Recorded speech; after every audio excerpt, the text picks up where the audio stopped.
Hello, everyone, and welcome to another episode of the Money and Mindset Podcast. I am your host, Sharika Alford, here with.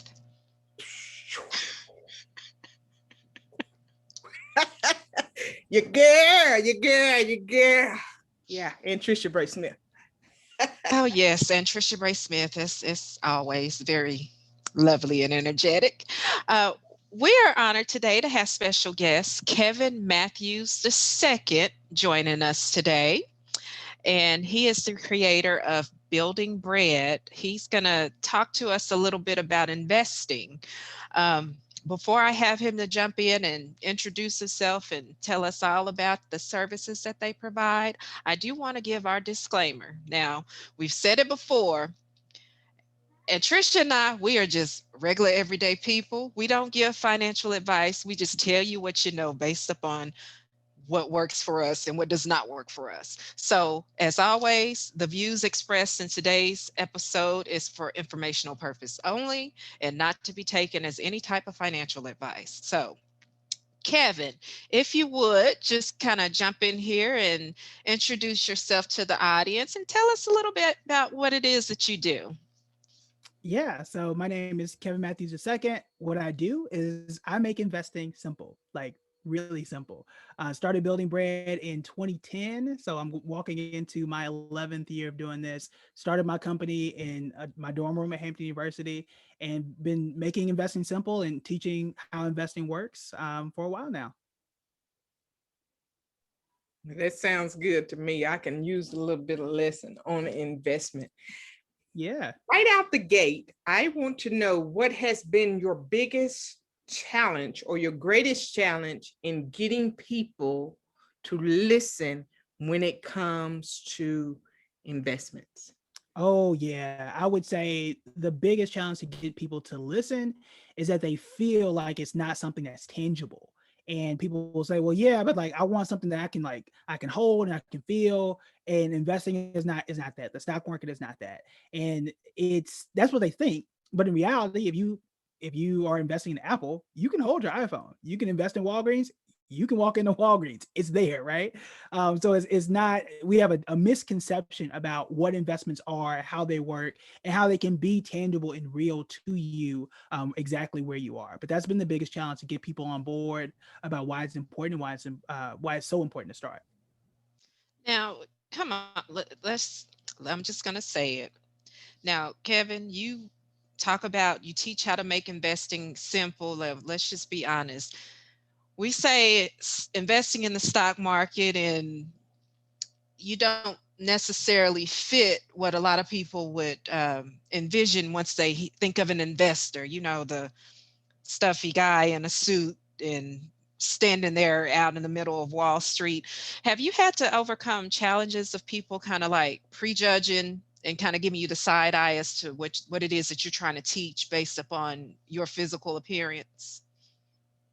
Yeah, I think I've definitely had some before or as I was running Building Bread. Been one of the top 100 most influential advisors. I've managed over 140 million, primarily in New York. And there would be people like, "You're young. You weren't here in the early 80s or 70s when such and such happened and all this kind of stuff." I'm like, I mean, you're right, but do you want somebody who is one of the best at what they do? Or do you want some old dude to tell you what happened back in the day? So I want to be able to say, look, I fit for certain people. I don't fit for everybody. I'm not trying to please everybody. So that is 100% true. But the most important thing is, do you know the facts? Can you help people grow their money? And that's something, the receipts, right? So when I show them the receipts, they're like, oh, okay, well, I might want to listen up. And I think that's the thing that's helped me to get over the hump. And then for those that don't want to listen, or those that feel like I don't know enough, I'm not an expert. I don't know everything, right? And I'm upfront with that. And that's another thing. If I don't know about it, say, hey, look, I don't know. I'm gonna go find the answer, or I'll let where to go after this. So knowing who to work for, who to work with, who to let go, and then having those receipts for people who want to doubt you. That's awesome. Now, did your parents talk to you about investing as you were coming up? How did you get to this point? Yeah, so my parents did not talk to me about the stock market. Now, we did talk about real estate. My dad is a real big advocate of really making a business out of anything. So when I was a kid, my dad was huge on like buying rental properties. He was big on flipping cars. He would go to the auctions. A former firefighter, and they had a firefighters auction. So you would go get a car for like, I don't know, $800, and then fix it up and then sell it for like 2,000. So that's what my dad was doing. And none of us knew about the stock market at that point in time. All of that changed in 2010. Went to New York City to work on my first like big boy internship. And I flew out there. I'd never been out to New York. I was there for 10 weeks. And when I tell you I was utterly confused, like smack in the face, middle of Wall Street, they're like, stocks and bonds and 401ks. I'm like, yo, I ain't took no finance class yet. I'm confused. So it wasn't until the second to last day, 10 weeks in, that it just clicked and was like, oh, this was easy. Why isn't everybody doing this? Why didn't you tell me this on day one instead of like the second to last day? So that's what really like spurred me to start the company, and what spurred me to like, again, make investing simple. So we didn't start, but I learned again on that second to last day that if my parents just invested $1,000 a year in Apple, I could have had over $800,000 at like 19 or 20. Yeah. So that was the shift. It was like, oh, this need to change. We need to be talking about this. So at this point, my son, he's 3. He has more money at age 3 than I had at 18. And I was working at Quick Trip. For those that know about Quick Trip, I was working at all the time. So I had money. And I had as much money as this boy got. And my daughter is on her way as well. Absolutely. I think that is, first of all, hats off to you for being a man of honor and sharing that with your family now, as opposed to putting off what you know and waiting till later. Because I'm an advocate for generational wealth. Yes, absolutely. Building that legacy. And we have to get the kids involved, no matter at what age. I think when they come out from 0 to 3 weeks old, I think we should already be putting together a plan. And then that will really break some of these generational cycles of poverty and financial illiteracy, which plague our communities. Right. Because we are some of the toughest people to trust. And with that being said, I know that sometimes it's difficult to come to us with a new idea without us being scared and fearing the IRS, or fearing that someone is going to take our money, or that this is not for us, But really, if we're not planting that money in these high ticket products that we love so much, that give us a particular image or status, so we think, if we're not planting it on the backside in those stocks, in those investments, then we're really losing anyway, right? Right. And I think you brought up a good point. You can look at any history textbook and find out has there been a financial system that has not hurt people that look like us? It's hard to name one. But knowing that the stock market tends to be the least discriminatory, because we already know if you buy a house on one side of town, somebody else buy another side, we know that on average, Black homes are devalued at 18% less. We've seen all the stories about people who have gone in and try to get their home appraised, but then they bring a white friend, they get it appraised for double the value, right? However, the stock market, no matter where you are, if we buy the same stock at the same time, we get the same price. If we sell at the same time, we get the exact same price, no matter where you are in the world. So it's a place that, it's not a perfect place at all, but it is one that we can make up ground. It's a place that we should not just ignore because it's unfamiliar. You want to wade in the water, get familiar with it, start to learn those basics, and then go out there, because again, that's the place where we start to see the biggest gains in closing the wealth gap. Absolutely. And one of the things that I share with people is, especially when we're talking about finances, if what you're doing up until this point, if it's not working for you, then what do you have to lose? It's really time to try something different. And one of the things that we're not doing is investing. Right. We don't understand it. We haven't, let's just say we haven't even gotten a financial education. We've even neglected that. So even just starting there, getting that financial education and learning a little bit. So this is a whole new language. It's a whole new foreign land. that we're being introduced to. And until we see faces like yours, until they begin to see faces like ours, real people just like them, come from I come from a background of poverty. So come from poverty, but taking steps in a different direction with a vision and a goal in mind and educating others along our journey, then I think that's going to make the greatest impact. So, what are you doing to get your voice out for people that may not see you, may not know you? What are you doing to share your message with others? Yeah, for me, I'm trying to be in as many places as possible and also amplify other voices who are in this space as well. Because as I mentioned, like not everybody is my cup of tea and vice versa. And then I'm not the only investing Black person out there. So I try to make sure that whether it's a Dr. Hans at the Investing Tutor or Carmen that Make Real Sense, I try to elevate other people's voices because they have different scenarios, different backgrounds, different ways of talking about it. So that's one thing. But also I whether it's appearing on podcasts like this, or it's writing for something for Business Insider, doing guest posts on other people's blogs, making sure that I can really amplify my voice and get it out there for as many people as possible, because it's something that we have to do, and we haven't done it as a community at the rate we should be. The good news is that last year in 2020, we did hit a record number of African American investors, so we are making progress. Somebody's listening, so that's great to hear. But those are my strategies: appear as many places as I can, write as many articles as I can, make stuff. A lot of my accessible things are free to get people to start and to learn, and then also amplifying others. Speaking of writing things, Yes, and speaking of writing things, sir, look, you wrote.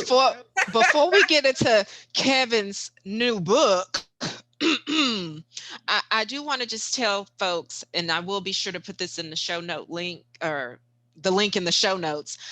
He has a website. You want to share your website and your socials with us so we can find out, how to keep an eye on you, keep up with you, see Sure. what you got going on. Yeah. You can find me at buildingbread.com. You can find me on almost any social media platform out there at buildingbread. Okay. And if we were to go to buildingbread.com, would we see mention of a new release book that Kevin Matthews II has? And if so, tell us about that book. Yeah. So we just finished writing a book on Black Wall Street. It's entitled "From Burning to Blueprint: Rebuilding Black Wall Street After a Century of Silence." And the unique thing about this book is that anything that you've read, let's say prior to 2018, you hear about like the same formula. Here's what happened. Here's the history. Here's where Tulsa, Uh, Oklahoma is. okay. Yes, let's back up. Now, we all know about Black Wall Street because Uh-huh. we're all in Oklahoma. But for the people who may be up north somewhere and not have a clue, Mhm. tell us kind of what this book is about, what the main part. Yeah. So the main part of the book is about what was called the 1921 Tulsa Race Massacre.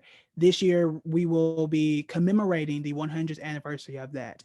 It was an attack by an angry white mob on what was one of the wealthiest Black communities in the United States at that time. More than 300 Black people were killed. We have not, I repeat, we have not yet found all those bodies 100 years later.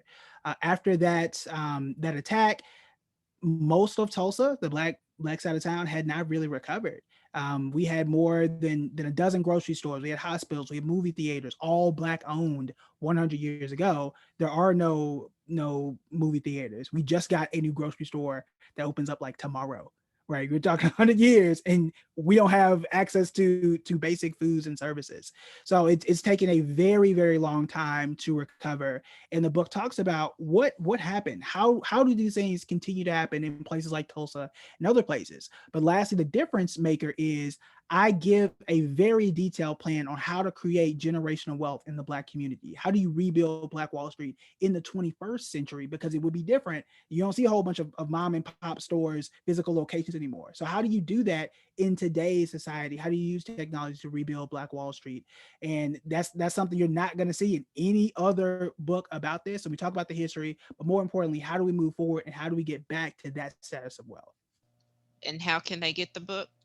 Yeah, you can get the book anywhere books are sold. You can get it on Amazon, or you can go to buildingbread.com/blueprint. That's awesome. So now you offer courses because I noticed from the beginning you said you teach people how to invest and you simplify it, Mhm. which I'm sure there are probably some skeptics out there to say, yeah, okay, simplify, but you actually offer courses as well as books. Is that Yeah. So to give some context on simplification, before I got into finance, I actually taught seventh grade math in Dallas, Texas. So everything that I talk about when it comes to the stock market, I make sure from step one, from A to Z, that you understand everything and it builds up on each other. So the courses, if you go to buildingbread.com, there's a courses tab. I have free courses on just beginner basics. How do you start investing in 3 days? Then we got more advanced courses for those that want to move into the stock market, something like the Investor's Toolkit, where again, we give you all the tools to become an expert investor. Well, I'm looking to be an expert, so the more I can learn, the better, because this is my Yeah. season to capitalize financially and to learn more about finances. So this is what I have dedicated this season of my life for. Mhm. Because 2020, it came and many of us perceived it as a crisis. But for those of us who have dreams and aspirations, we capitalize on that, and we realize that it wasn't so much of a crisis as it was a time of opportunity. And Mhm. what better time than now to allow our voices to be heard is by doing what we had tapping into, let me just say that, tapping into what's already inside of us and sharing it with those who are ready to go and just looking for direction. And so that's the main thing. And no, not everybody may be for you, but whether you're for him or not for him, and maybe he's your idea person or not, the book is there. And whether or not you're going to capitalize on that and invest and get that book and learn something, either you're going to do something different to get different results, or you're going to continue to do more of the same. So that's my spiel. So I trust the process. And just by having a background conversation and understanding the vision, it it can, and I do believe that eventually it is going to manifest in its greatness. So my hat's off to you and your progress and what it is that you're doing and the team that you have working with you. It's possible. So let me just say that it is possible. And by all means, I'm going to be learning and following and tracking you to learn all that I can while I can. Because many of us, we're sitting back waiting for this idea time. And then we've already spoke about it. There's not going to be an ideal time. Right. You have enough right now with what you have to begin to change the direction of your financial legacy. But you must learn something, and then you must implement that which you have learned. Yeah, that is absolutely true. And I think the two things that hit me the most were the fact that you do need a process. You need a system by which you can copy and replicate and do over and over again. And once you have that, you're good to go. You are good to go. It doesn't matter if you're investing $100 or 100,000. The process is the same. I've had people ask me, "Well, how would you invest $1,000 versus a million?" I'm invested the same way because the system is still the same. Nothing changes but the dollar amount. And when you talk about the fact that it doesn't have to cost you a lot of money to start, those small differences over time can make a difference. So when I was talking about my parents investing $100 per year, for me to have 800,000 by the time I was 19 or so, that's $83 a month. That's it. That's $83 a month is $1,000 a year. And it could have absolutely changed the entire trajectory of my life, my kids' life, and my grandkids' life had we taken advantage of that. And it's not too late. I started investing. My kids are investing now, but with just a small amount of money every single month, being consistent, those little things add up. And it's investing is one of the only ways that you can really grow your money and make such a big difference with such a small amount. So true, Kevin. If you're just joining us on the Money and Mindset podcast, we're here with Kevin Matthews II, creator of Building Bread. Now, Kevin, I have a question for you because I know different people have their different views about this. So I just want to know your thoughts. As far as investing is concerned, some people are under the belief that you should not invest until you're completely debt free. And there are others that believe it's okay to invest even while you're trying to get out of debt. What's your thought about that? Whew. All right. Look, I'm trying to be good. See, now you got You go back on mute, Anntricia, because I know your thoughts from afar. No. Yeah. So the funny thing is, I put this on Twitter. There was like 4 or 5 things like I will fight people over, and this was one of them. So, and I don't know where y'all stand. So we about to find out. So I am somebody who is of the belief that you need to do both at the same time, and that it is a grave financial mistake to wait until you pay off all of your debt and then invest. The reason why that is a mistake is because, let's say, student loans, right?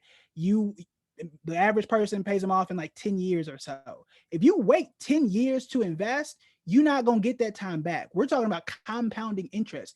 People who invested in 2020, let's say Tesla was up 400%. You don't get the opportunity to say, oh, wait, I paid off all my debt first. Can I go back and get that interest so I can like build my wealth again? No, you can't do that. If you have a 401k and you get a match, that's free money. If you wait 10 years, that's 10 years of free money you don't get back. And then lastly, if you didn't learn nothing else from 2020, if you had federal student loan debt, that debt was paused. You did not have to make any payments. Your interest was paused. Guess what? You don't have the option to renegotiate, refinance, talk about cancellation. Joe, where's my check? You don't have. So if you didn't learn nothing else from 2020, you know right now that the debt can be renegotiated, paused, forgiven in some cases, paid for, all that type of stuff, right? You don't get that opportunity with investing. I didn't said it twice about the money I could have had if my parents had invested in 1989. I can't go back with that. I can't do that. So if my parents were trying to pay off debt during that time, which they should be doing, I don't get to go back and get that money back. So you want to try and do both at the same time, even if it's not a lot, right? If I'm focused on paying off my credit card debt, which is a high priority, then fine. If I'm going to put 50% of my money that I have free, I'll pay off the debt and use 10% to start investing. Whatever it is, you should not and cannot completely ignore investing to just pay off your debt. Because remember, the golden rule of finance is pay yourself first. Investing is paying your future self first. You can't do that when you're paying everybody else. Absolutely right. And I'm glad you said that because, honey, I had debt on top. I still got debt. Do you hear me? But my investments is going first. I'm paying myself first. I'm paying my future first. That debt gonna take care of itself while I'm taking care of, I'm still gonna, pay down them debts and I still have a plan in place, but I'm not neglecting my future in the meantime. Right. Clean up what you messed up, right? So there's a proper way to clean up what you messed up so you don't find yourself in a deeper hole financially. So yes, thank you for sharing that. And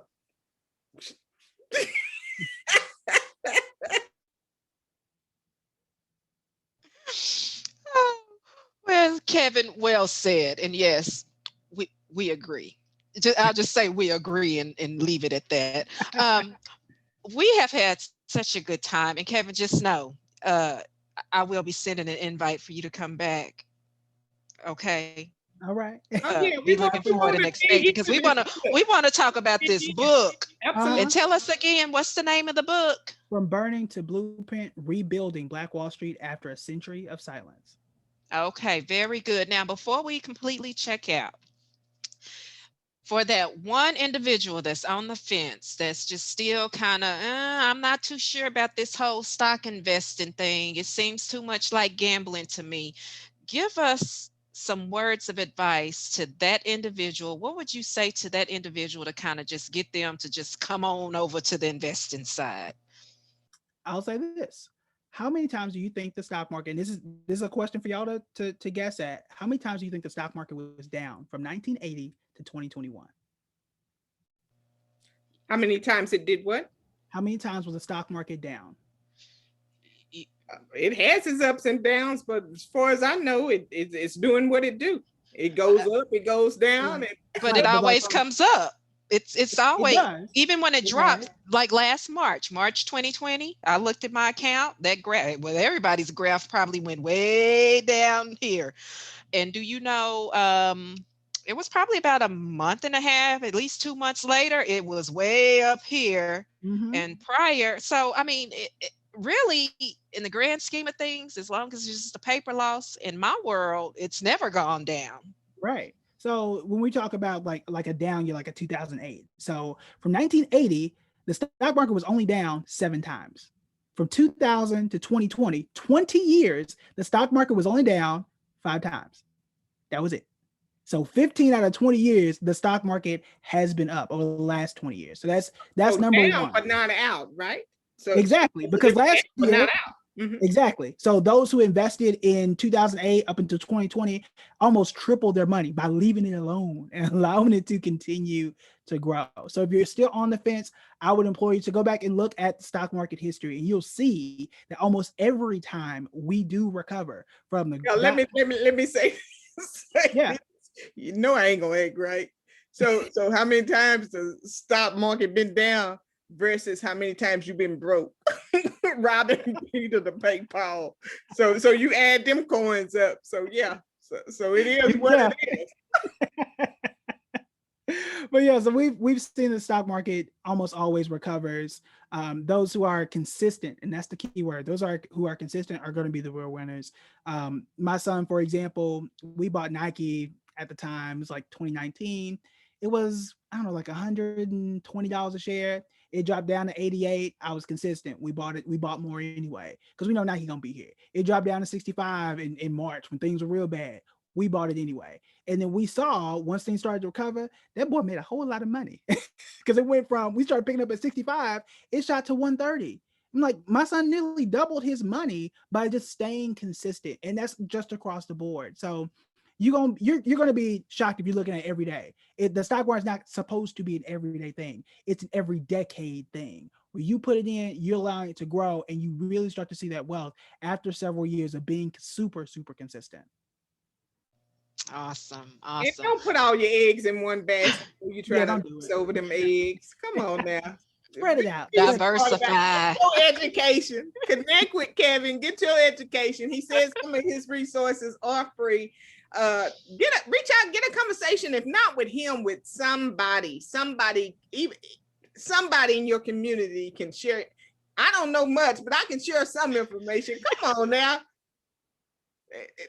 Stop making excuses. Get out there and do whatever it is that you get. we Stop are an laughing at information me. age. Get out there and do what you gotta do to make something happen. Stop making excuses. Yeah. Yeah, the answers are out there, especially nowadays. Like I don't need no encyclopedia no more. Whether it's Google, YouTube, Instagram, like there are people out there that can help you to learn. So it's out there. It's just start somewhere. Don't think you gotta be an expert on day one. I wasn't no expert on day one. So start with the basics and then slowly start to gather more information, practice, and then you can become an investor as well. And make it a family affair while you're at it. Sheree, Absolutely. go on and take us to the house today. Yes. I'm All right. All right, guys. my bone today. We are gonna wrap it up.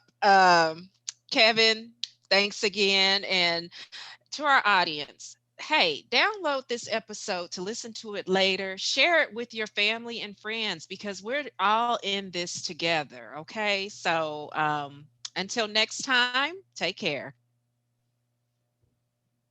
Snoop.